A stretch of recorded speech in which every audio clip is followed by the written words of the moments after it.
Okay, let's unpack this. Today, we're plunging into a really radical, kind of unapologetic stance on personal will, ambition. Yeah, it pushes boundaries, for sure, about what it means to chase, self-realized greatness. Absolutely. Our source material for this deep dive is H.Redd's text, The Inexorable Will, A Steel-Forged Ascendance. Pretty evocative title. It is, sets the tone. And our mission today, well, it's to try and illuminate the author's incredibly unique perspective on emotion, action, this relentless pursuit he talks about. Right, as laid out in this document. And just a reminder before we jump in, we're here to explore these ideas, report on the content impartially.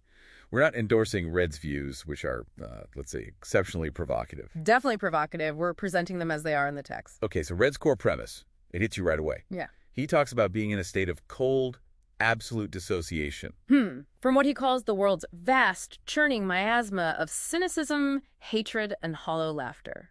Exactly. And the key thing here, for Redd, emotional detachment isn't weakness. It's the only way to forge an unshakable self. He doesn't see emotion as a wound, right? More like A surgical detachment, that's his phrase. A precise excising of the soft tissues of weakness. leading to a definitive crystallization of the self. Wow. Yeah. And his heart. He says it's a relentless piston beating with this inexorable declaration of greatness. So concepts like redemption. Obsolete. A comforting fable, he calls it.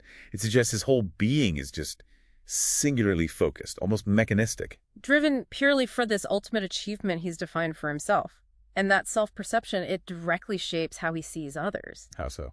Well, he mentions the vacant gaze and disconnected thought patterns of others. Okay. But not really judgmentally, more like they're just proof points, evidence of a world stuck on a lower frequency. A lower frequency. Interesting. And he gets really deep into the idea of attention. He calls it the most potent and weaponizable of commodities. Weaponizable. So controlling your focus isn't just discipline. It's strategy, power. Exactly.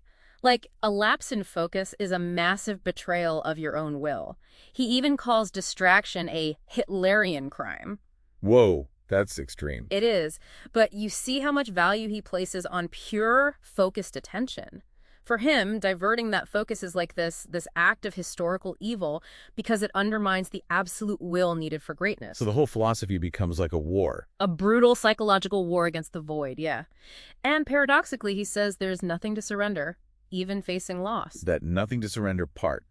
It really highlights the extremity, doesn't it? Because this isn't just ambition for him. No, he calls it an imposition of will. Right, a commitment to manifest a reality that's utterly dominating, so supreme that the very lexicon of man falters before it.